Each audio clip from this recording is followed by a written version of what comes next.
like 2 minutes ago. What's that? Like 2 minutes ago, if you were gonna do. Good afternoon, everyone. It's 6 o'clock. Please make sure your cell phones are on silent or vibrate. I need to read a notice. Notice to the public disrupting meeting or possession under Texas Criminal Penal Code, Section 42.05. Person commits an offense if, with the intent to prevent or disrupt the lawful meeting, possession, or gathering, he obstructs or interferes with the meeting or procession, or by gathering by physical action or verbal utterance. This is punishable as a Class B misdemeanor. Everybody understand? Thank you.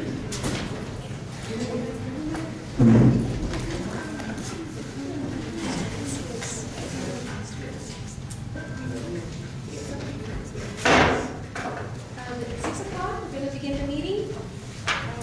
May we have Mr. Castaneda do the pledge for us? Mr. Castaneda, sir, would you lead us on the pledge, please? I pledge allegiance to the flag of the United States of America and to the republic for which it stands, one nation, under God, indivisible, with liberty and justice for all.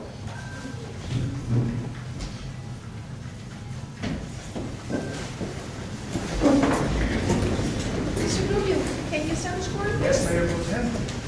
Diego Madrid, Here. Mary Garcia, Here. Joya Rodriguez, Here. Maria Reyes, Here. Jesse Ganda. Here. Mayor Pro Tem, we have quorum. Thank you, Mr. Rubio.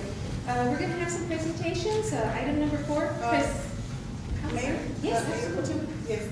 May I please, I would like to make a motion to move presentation number 4 and number 17 to after the consent agenda. Second. We have a motion, Mr. Rubio, by Ms. Rodriguez, and we have a second by Mr. Gambara. You take the vote, please. Diego Madrid, Yes. Joya Rodriguez, Yes. Maria Reyes, Yes. Jesse Ganda. Yes. The motion is approved. Thank you. Item number 5 is public comment. We do have one person signed up for public comment, Mr. Juan Castaneda. Mr. Castaneda, would you say the word, please? Tiene 3 minutos, señor Castaneda. Saludos, buenas tardes a toda la gente aquí presente, a toda la gente bonita aquí que nos representa aquí a Socorro. Estamos orgullosos de todo su trabajo que han hecho ellos, porque en las administraciones anteriores no se había visto tanto trabajo, tanto progreso como la administración que tenemos ahorita. Y pues toda la gente de aquí incluso estamos orgullosos de tener una gente que nos represente bonito, y porque Socorro es la ciudad del futuro, gracias al trabajo de ellos que trabajan, que están son responsables. Y usted sabe que una nación nace su gente a través de sus representantes, y yo estoy muy orgulloso de vivir aquí en Socorro, especialmente de la gente que nos representa a todos aquí nosotros, pues de León y todo. Qué bonito, porque que esa es la comunidad donde hay menos vagancias, de muchos vagos, especialmente a los policías que nos cuidan aquí a nosotros como si fuéramos de la familia de ellos, porque aquí no hay mucho crimen, no hay nada, casi no hay nada, y estamos orgullosos de la policía, especialmente, como le digo, de toda la gente aquí que nos representan a nosotros, porque Socorro va a ser la ciudad del futuro gracias al trabajo que nos han otorgado todos ellos. Estoy muy orgulloso, yo me siento de vivir aquí en Socorro. Yo soy uno de los fundadores, tengo muchos años viviendo aquí en Socorro, y como le digo, esta es la administración que ha hecho mejor trabajo que todos, porque hay mucho progreso que se ha mirado. Mucha gente viene de fuera del estado y mira Socorro, este es Socorro, y gracias al trabajo que están haciendo la gente que nos representa. Es bonito vivir aquí en Socorro. Yo me siento muy orgulloso porque yo aquí saqué a mis hijos adelante, y gracias son profesionales, y como le digo, están orgullosos donde quiera que voy allá, pues ellos trabajan para el gobierno, y orgullosos de ser de aquí de Socorro. Pero principalmente a todos, les doy las gracias a los representantes tan bonitos que tenemos. Thank you very much. Gracias. Thank you, Mr. Castaneda. Mayor Pro Tem, there are no more speakers. Before we go, man, say something. Could we turn down that, What's that sound? that sound that's going on? I think it's the computer. I like music, but not when we have some special speakers up here in front. Thank you, Mr. We're moving forward to consent agenda. Motion to approve? Second. We have a motion by Mr. Gondara, second by Ms. Rodriguez. Mr. Rubio, will you take the vote? Guillermo Madrid, Yes. Gloria Rodriguez, Yes. Maria Reyes, Yes. Jesse Ganda. Yes. Motion, consent agenda is approved. Thank you.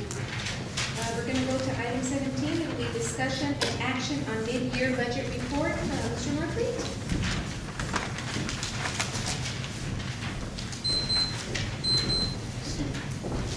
Good evening, Honorable Mayor Pro Tem and City Council. What I'm doing today is just presenting the 6-month review of our financial activities for the city. Basically, I want to indicate as a general statement, overall, the city is in its target guidelines very well. And what I would do is indicate the summary of the general fund, which is a composite of all the individual funds.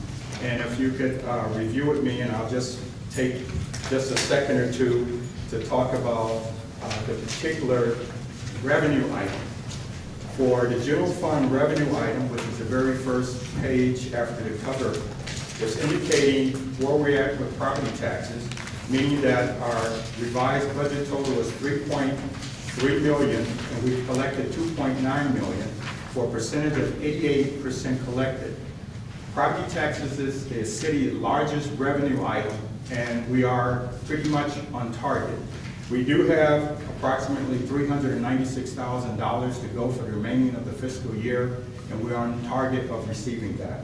Beyond that, I would like to just indicate the total revenue for the general fund is $5.9 million, and we've collected so far in the first 6 months, $3.9 million for 66% of our budget.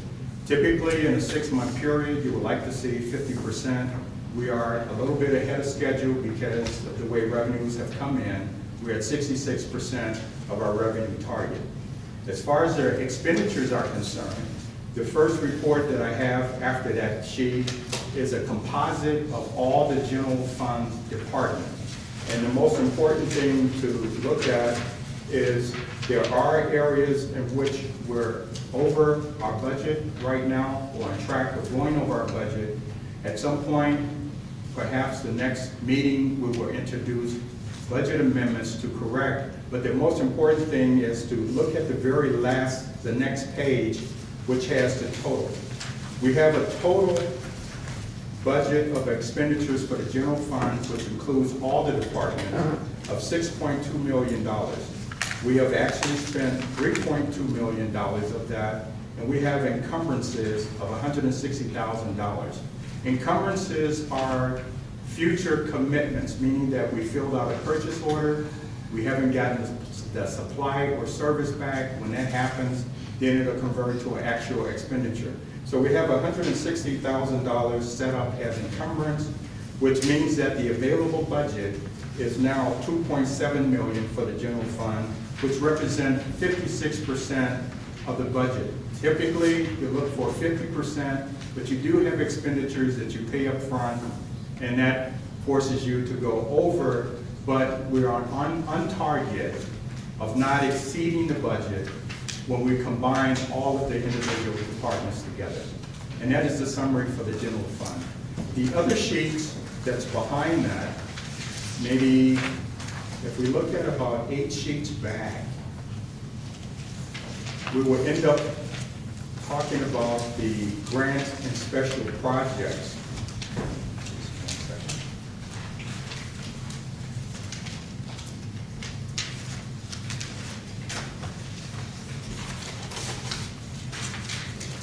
Under the fund, I'm sorry, one more sheet faster.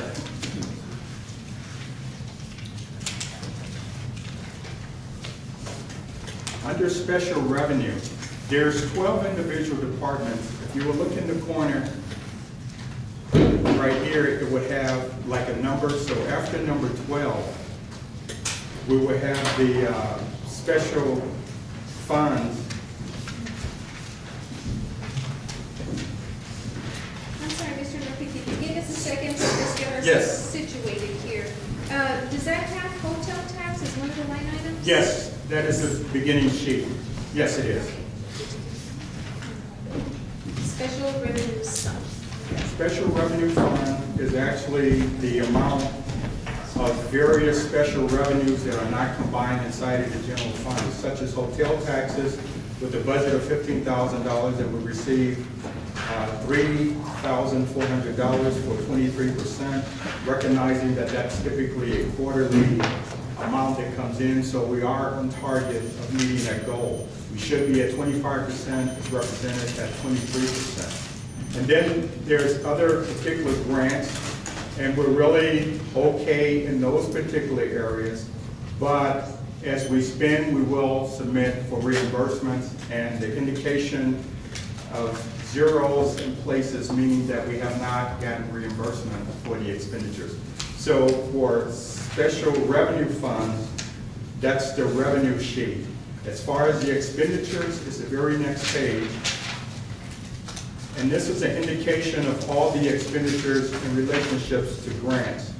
And we have a total grant amount to be spent is $1.2 million. We've actually spent $353,000, which is a representation of 22% of the grant total amount. So we're in real good shape there, meaning that we haven't spent the allocations for the grants. The next page is the debt service fund. And that particular area is the property tax that is collected in order to pay all of our debt service.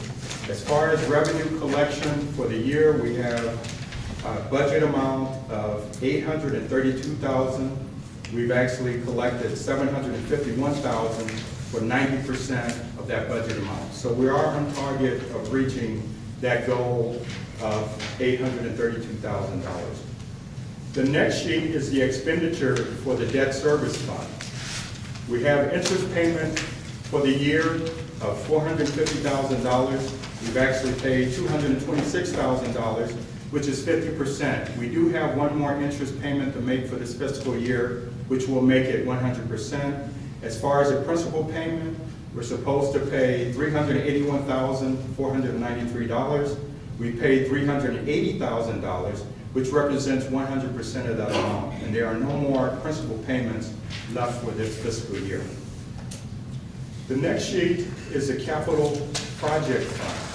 The capital project fund represents all of the obligations that the city has taken out, as well as the budget for the expenditure for the year. And that grand total is $5.3 million. To date, on all of the capital projects, we spent $2.5 million, and it represents 55% of the capital project fund. And basically, that is the end of the presentation to give us an idea of where we are at the 6-month period for the city financial. On the next one, on the next meeting, that you're going to give us the differences as to which ones are under budget and which ones are over budget? Yes, ma'am. At the next meeting, I will create a budget amendments to take care of those particular areas that are in deficit and reduce allocations that we have extra money into and balance the budget out between the various departments. That is what I will be presenting at the next meeting. I have a question. Yes. So that means that if we're gonna have to have a budget amendment, that means that we're gonna put some money into certain departments in order for us to get to the end of the fiscal year? That is correct. At the same time, you're putting additional money into areas where you have a deficit. There are areas that you have budget for that you will not be spending. That savings or that non-spending will help to balance that situation out. And what I'm saying today is that we are within range without having to use prior year revenues to do that. The balance that you're trying to make is to add money into a certain department, not from department to another department, but from general fund monies into a specific department? All of the departments are in the general fund. So it will be balancing the general fund departments out that's in the general fund. So, yes, Yes, yes, I will be balancing out various departments, but they all are in the general fund.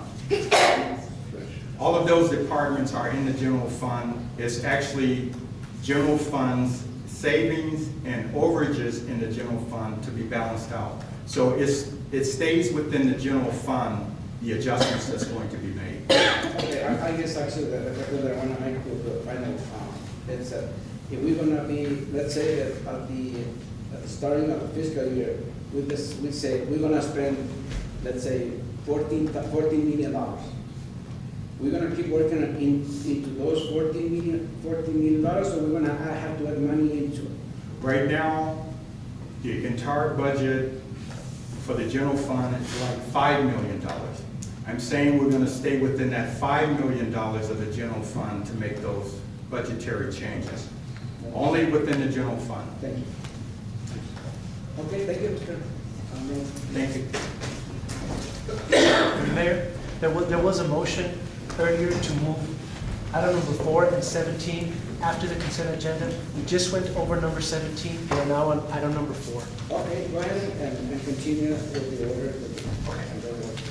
Item number 4 is presentation of certificate of appreciation to Feliz Neri for her philanthropic work at the China Baca Community Center. Motion to move to the end of the agenda? Ready for executive? Before saying the motion, I think you need to recognize the number of the motion to develop this. Actually, There's a first and a second. Okay. First was by Jessica Gandara, second was by Gloria Rodriguez. Guillermo Madrid, Yes. Mary Garcia, Yes. Gloria Rodriguez, Maria Reyes, Yes. Jessica Gandara. yes. The motion has been approved, it has been moved to before executive. Thank you. Number 5, is that public comment? We are on number 12. Number 12? Yes, sir. Oh, okay. Number 12. Okay, discussion and action on reconsideration for approval of regular council meeting minutes of March 15, 2012. Second. What is the cost of the reconsideration? Who put this in, Mr. Knopfler? If I may, Yes. I guess there was a misunderstanding at one of the prior meetings. It had been pulled out of agenda because I guess Ed mentioned that a council member had been absent. After reviewing the audio and the video of the actual meeting, the council member was actually present, so that's why we brought it up for consideration, since it had been, reconsideration, since it had been pulled out. Oh, okay. Thank you. Then, Sir. let's go ahead. Sorry. Do we have to make the motion to reconsider? That was the Yes. motion to Yes. reconsider? No, it was a motion to For approve. the reconsideration. for Okay, approval. okay. So if everything's correct, yes. Guillermo Madrid, Yes. Mary Garcia, Yes. Gloria Rodriguez, Yes. Maria Reyes, Yes. Jessica Gandara. Yes. Motion is approved. Thank you. Number 13. Discussion and action on the feasibility of installing surveillance cameras at Bulldog Championship. Yes. Do we have a study or anything as to how much it's gonna cost on the cameras? Do you have anything already in the works? No, not the study yet. But I went to the park, I visited the park, and I already saw that there was some writing, like graffiti. And if you don't have cameras there, how are you gonna get? So to me, we should have some cameras in the park that Mr. Norby would look into it to see how much it would cost. But to me, regardless of, it's not gonna cost that much to put cameras like we did in the Chayapalaka. Because I think that the cameras are going to help deter the people from all the graffiti that they do it. In other words, if they didn't have cameras, everybody would be riding all over the park. And this park has cost a lot of money, and we need to put those cameras there for the protection of everybody. Because not only for the graffiti, but for potentially other things that might happen in the park. So to me, that's very important. So, motion to approve. That's what it was. Question, where actually was the damage done, or was it graffiti? They were on the, under one of the posts of the auditorium, no, the amphitheater.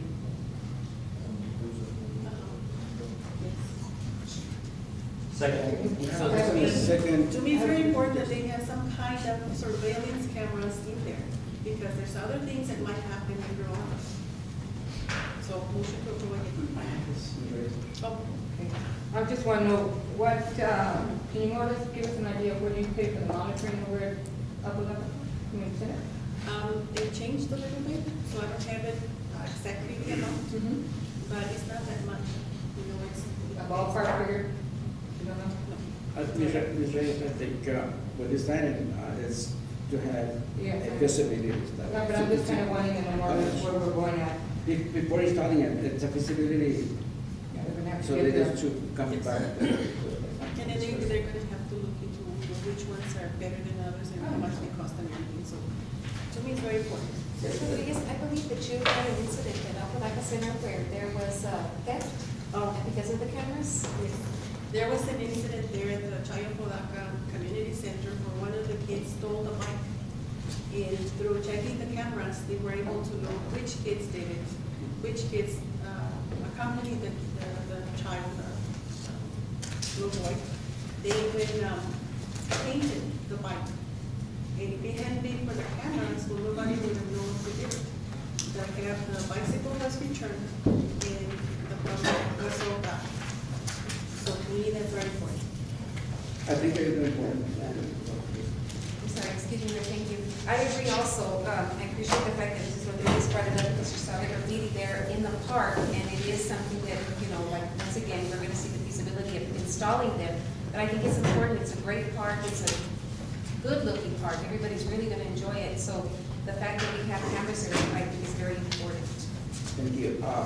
Ms. Rodriguez, I totally agree with you and 99% of what you say, except that the case that when Chayapolaca building was designed and compared to the community center, cameras were included. In this case, you just said it's going to be so much money to be investing in that part, but nobody had thought about cameras before. I think it should be already included. Have you checked if cameras are included in the price? They're not included. That's why I'm bringing it up. Okay.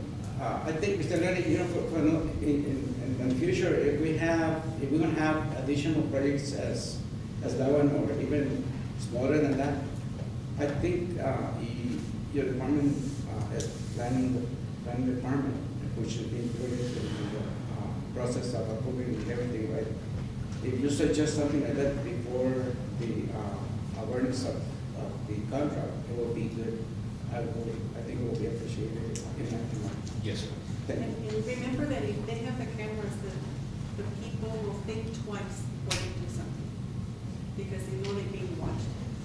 And So I to think me, you know, if that part should last for a long time, if the cameras will help. One more thing, it's great that we have amendments to the budget, or to our projects, because of course, we can't think of everything.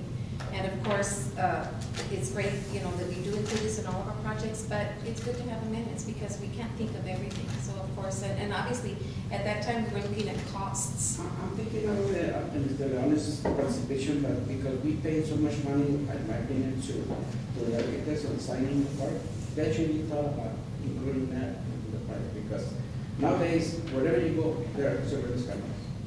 Well, once again, it's good that we have amendments. You know, we all make mistakes, and this is why we're doing this, to correct one of those mistakes. Okay. Anything else? Go ahead. Guillermo Madrid, Yes. Mary Garcia, Yes. Gloria Rodriguez, Yes. Maria Reyes, No. Jessica Andra. Yes. Motion is approved. Number 14, discussion action on the 10th annual health fair to be held April 28, 2012 at the Rio Vista Community Center. Yes. Mr. Mayor, I have here Ms. Diana Garcia, and she would like to make a presentation on behalf of the program that we have at Rio Vista. Mrs. Garcia, could you please step to the podium, please? Welcome, Ms. Garcia, how are you? We're really good, thank you so much. Good evening, Honorable Mayor and all representatives of the City of Socorro. My name is Diana Garcia, and I'm the Program Coordinator for Texas A&M University Colonias Program. We've been in partnership with the City of Socorro pretty much close to 20 years. We've been in existence for 20 years, but with the City of Socorro, it's been one of the initial partnerships. And one of the activities that we annually conduct at the Rio Vista Community Center, which is across the street, is a combination. It's been going on for 8 years now, going on 9. It's a combination health fair and Dia de los Niños celebration. And the whole purpose of this is to educate our residents about all the services available to them by the state or by private agencies, where they can come in and be educated through GED, citizenship classes, ESL, whatever kind of services they require. A&M, through the outreach that conducts at all the colonias, including Socorro, we go out and knock on doors. Pretty much we have promotoras that knock on doors and conduct home visit surveys, questionnaires, where we find out the makeup of the family, the constitution of that family, and the needs that they may have. And based on those needs, we go ahead and refer to agencies, or we provide direct services at the Rio Vista Community Center, which is how we have been establishing for many, many years collaborations with all sorts of agencies, from federal, state, to private agencies. This particular event that's coming up, our health fair, Dia de los Niños event, I need to add, is the very first time that I find myself before you requesting assistance. We normally have abundance of donations. This year, due to state cuts and other situations, we haven't been able to really reach our goal, where we normally provide a meal to the children. And as the parents come in and be educated, the children have fun games and activities, particularly for them.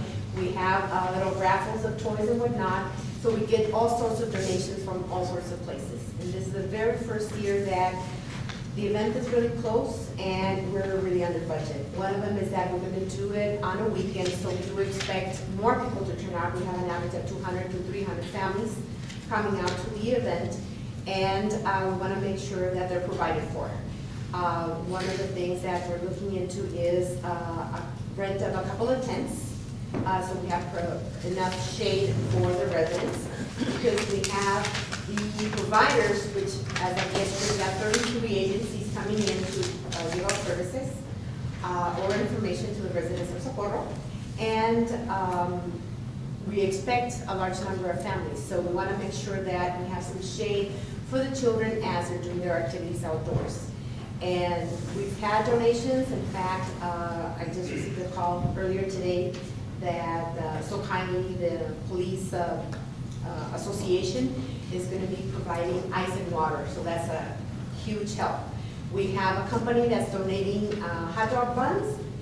We don't have hot dogs to provide to the children, because basically we do feed the children that day. That's kind of a special day for them, and it's a catch for the parents to come in and get the services without, you know, the nervousness of what do they do there, what are promotoras all about, what kind of services will I get. I mean, do I qualify for services, which all services provided at the Rio Vista Community Center are free of charge, so will the health fair. It's the same idea. So I'm here today requesting your assistance, and I also would like to extend an invitation to all of you to participate at that event. I think it's very important for all the residents of Socorro to become familiar with the representatives, to have that contact, to really know what's going on at the community center. We pretty much have an average of 3,000 families that we reach on a monthly basis, be it phone calls, be it personal visits. We have seen an influx of new residents, so that's what we want to capture through this health fair on the other event on a Saturday. All those new residents coming into Socorro to find out what is it that you all helping A&M provide at the Rio Vista Community Center. So I hope that there's a possibility of receiving your assistance, and if you have any questions. I don't have any questions, Diana. The only thing I have to say is that You have been very helpful for many, many years. I have been participants on health fairs and other activities that you take a look at that. And I'm gonna recommend council to approve it because, unfortunately, what you say, you're not having been able to get all the services or provided that you used to have. Right. I think it's good. What you're doing is excellent for Motoras and Vistas. Have done a good job. As far as I can remember, since 1996. Correct. And, well, I'd like to make a, You're recognizing first. Ladies, that's what I said.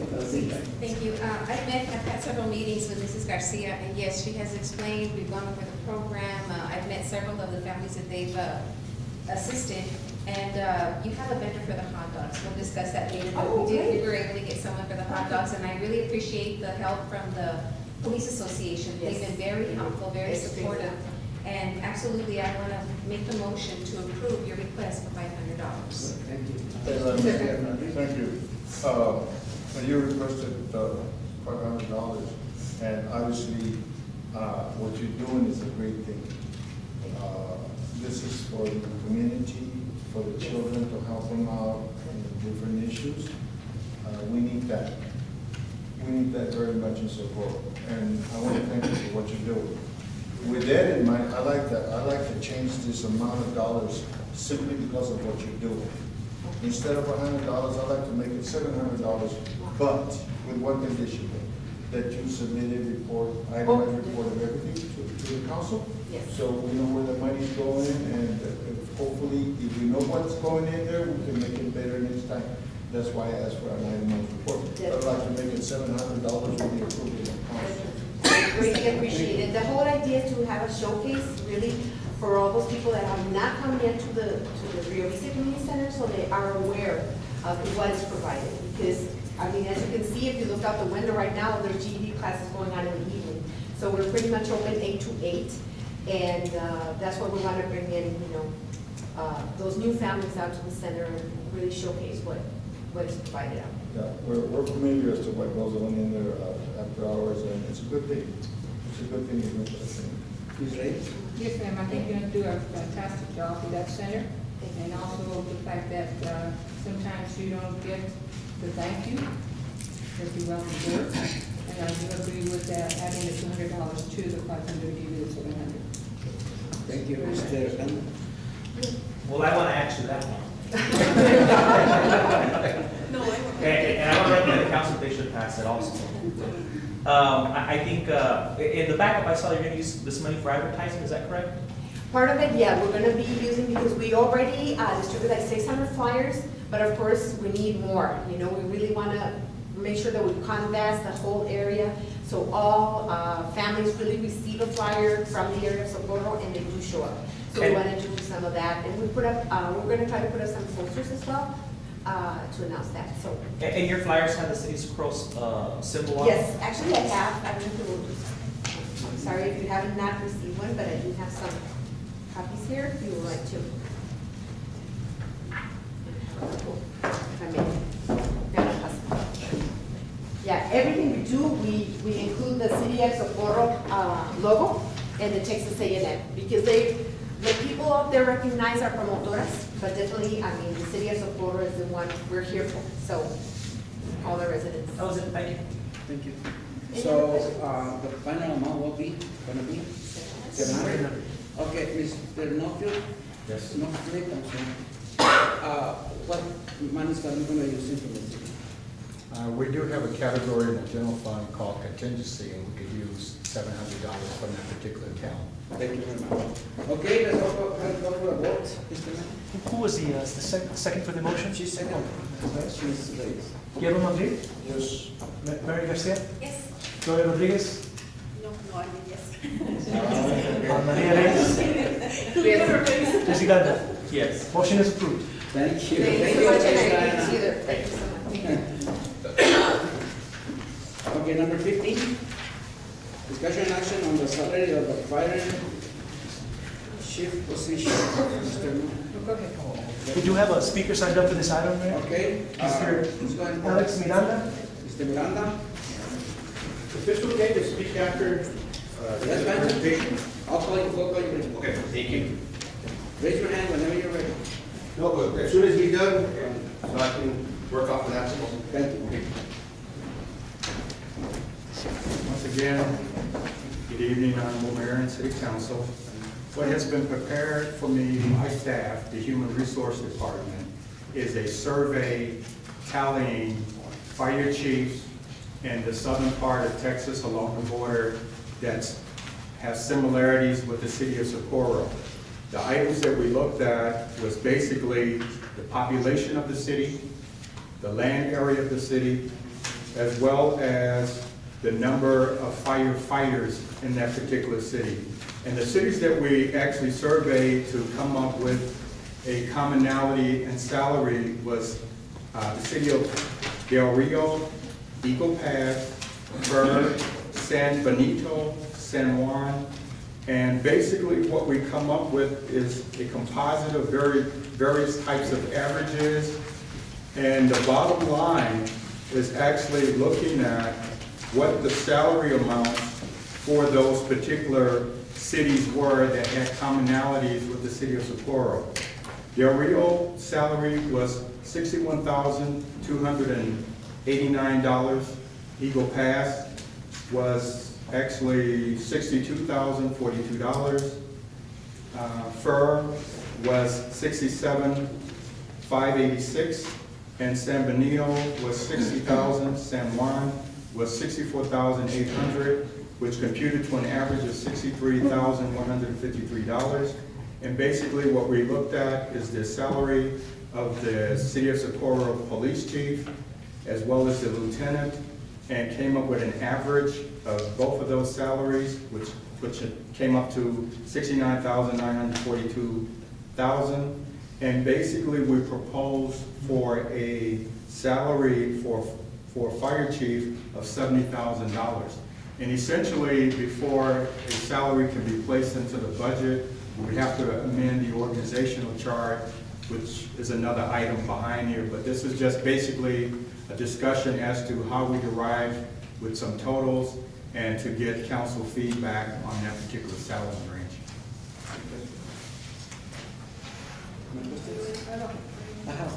Ms. Reyes, a question? Well, how did you come up with fire? Was there a high difference on the low and the high on the population? You're looking at a little difference, about 46,000. Right, and there again, it's the other commonalities with those communities, because none of them actually fit the same as the city of Socorro, but they have the border in commonality and the landmass in commonality, and some have different populations, but we try to stay with the same sort of characteristics. So they're not all equal in the characteristics, but some of the sampling have commonality. I don't have a question. So, have you checked with the City of Las Cruces, how much are they paying? Between the fact that they're paying, they're bigger enough? I'm sure, I think it's a lot bigger, as well as being in another state. I can get that data for you and provide it, but, you know, basically, we're just trying to get like a pool sampling of commonality, but I can add that data for you. Thank you. Thank you. Mr. You have one? Mr. Miranda wanted to speak. Yes, Mr. Miranda?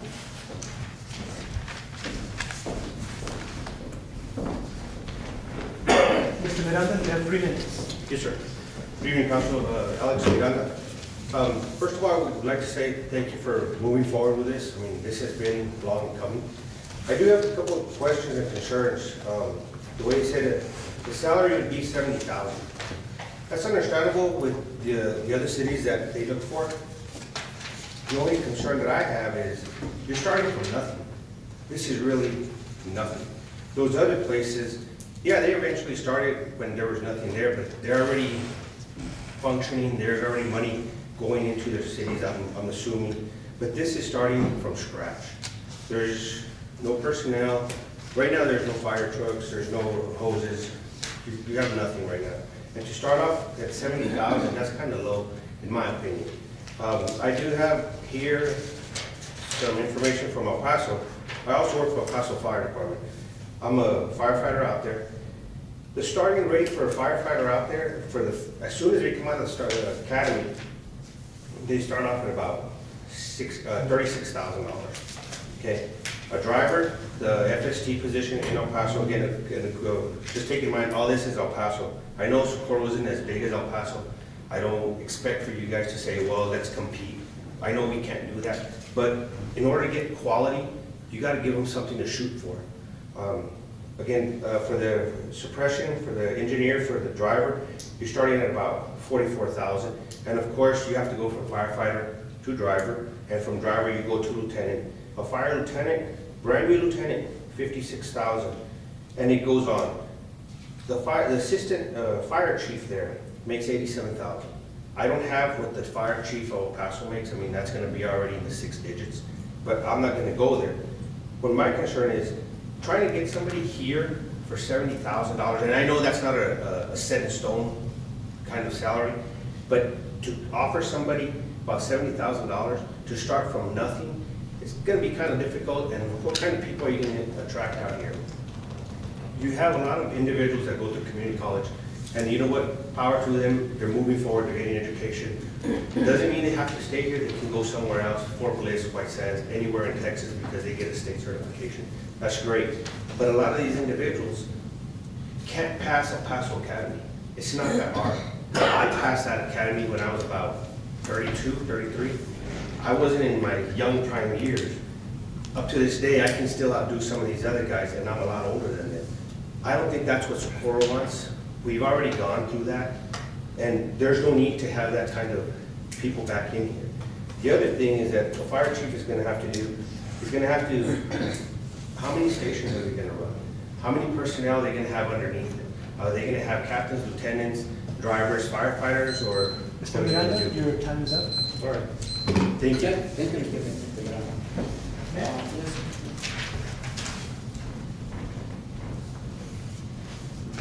And so the survey you took were other border communities, I'm assuming, in Texas. That is correct. You know, I think what Mr. Miranda says, and of course, he's a fireman, paid fireman from El Paso, so he has some credibility. That's where I'm going with this. But it's true what he's saying as far as that, and what Mr. Lopez also brought up, you know, being Las Cruces, because we're going to compete with our local people, which is the city of El Paso and Las Cruces, and that's it. That's the only people around the paid fire department. So when we compete for employees, you know, it's not the sheriffs, it's not the, like when we deal with police departments. And so I think we do have to take into account how much they pay. Mr. Lopez had asked how much the Las Cruces fire chief makes, and I found that it's in September 2011, the Las Cruces paper did an article on their salaries. And the Las Cruces fire chief makes $102,000. And I'm sure the city of El Paso fire chief probably makes somewhere about 180 in that range, 170, only because, you know, they pay their city manager about 260. So I do think that we have to balance the fact that we are small and how much of the work communities are paying to these big monster entities, you know, because Las Cruces is also a bigger entity than us. But what Mr. Miranda said about it's the first time we're setting up a fire department. This person needs to be awesome. This person needs to literally know all aspects of a fire department, which you don't get until you're chief. You know, to know every single aspect, be able to come into Socorro and build this department. And we're in a unique opportunity. We're going to bring them in, it seems like, before it actually gets created. So they're going to need to be educated and be of high caliber.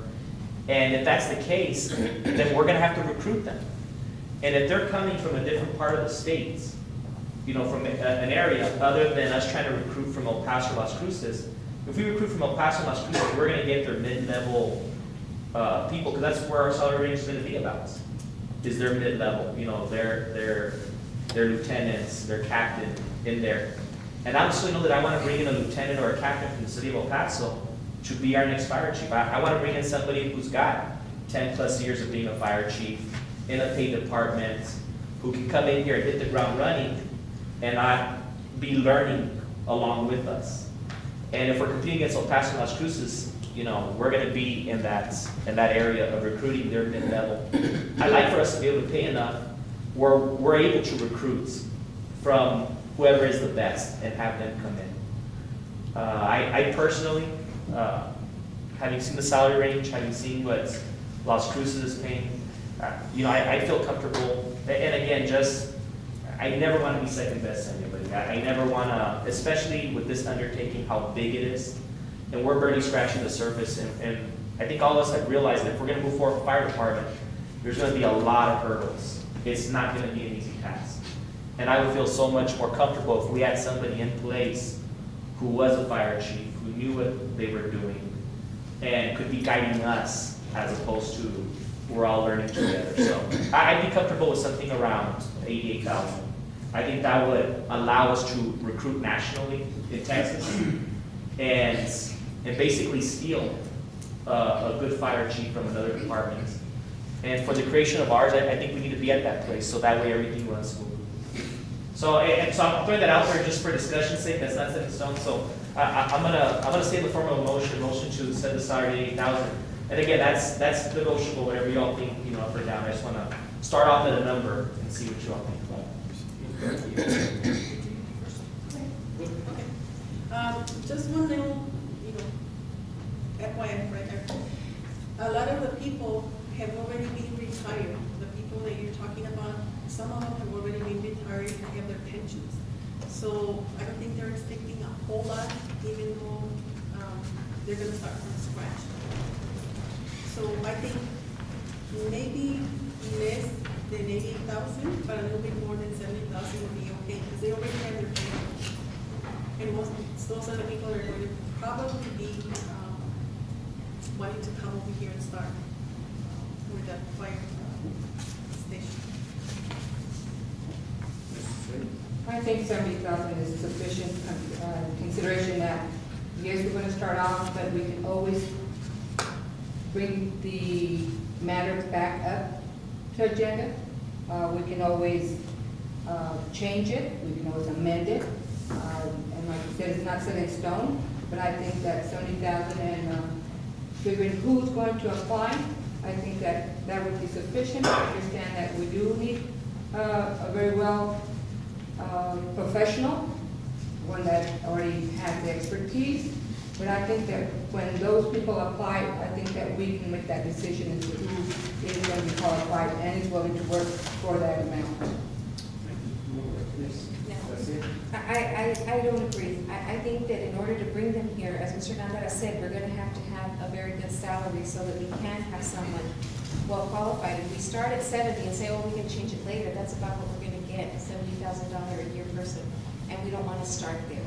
I agree with Mr. Gandara. I was expecting him to say 120 or something, so believe me, I was very comfortable when he said 88, because the first thought with Mr. Miranda, when he said, it's starting from scratch, it really is. I mean, we are going to have to put together, or he's going to have to put together, a whole fire department. That's a lot of work, planning. I mean, he's going to have to be very strategic, skillful, and getting qualified people to come to the city. So I will agree with Mr. Gandara. Good. Yes, Mr. And just to reiterate, I don't think this is a department for us to lowball. I think, I'm pretty sure that when we create the fire department, this will be our largest department in the city of Socorro. You know, and I'm pretty sure it may even overtake our police department as far as personnel. I don't think this is the department and this is the issue that we lowball on. I think this is the one where if we're going to pay out more, we do it on this one. And, you know, maybe the city clerk's office, we. That's it.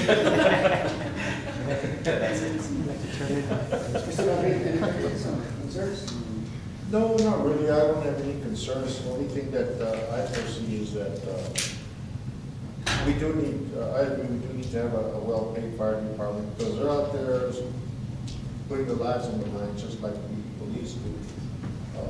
The only issue that I look at is that we also have to compensate our employees well-paid amount of money because they do an extremely good job. Other than that, I have no qualms with the policy to pay a fire chief a good amount of money, because he's gonna have to do a good amount of work to bring this new fire station back up to what we need here in Socorro.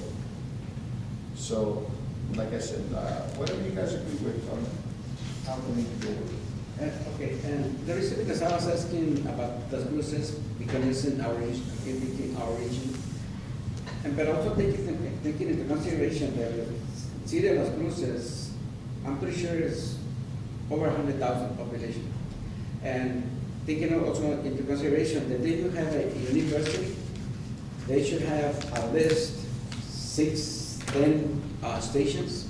So the size of the cities are very different, and we're going to get into very close sleeping to a shift in Socorro as they pay in the cruises. Then let's get into a comparison. If they have a university and a bigger city and several stations and maybe, I don't know, 40 firefighters, that's why they're paying $102,000. And we're going to start from scratch, as Mr. Miranda said. So we're going to start with maybe 14, 13 employees. So, as Ms. Garcia said before, that's right, that's good that we have amendments. So we can do that amendment as well, and why not say negotiable from 70 to 90? May So, we ask the question? and so, therefore, I am looking into, not comparing, but because we live in the same region with Las Cruces, to have not comparison, but something that, if we're gonna get somebody good, as what I said, maybe we're gonna find somebody who's already retired, he's going to get a pension, he's gonna get 70 or 70 or 80,000 more. Hey, that's good. With other favors, we're gonna be okay. Thank you, Mr. Gal. I have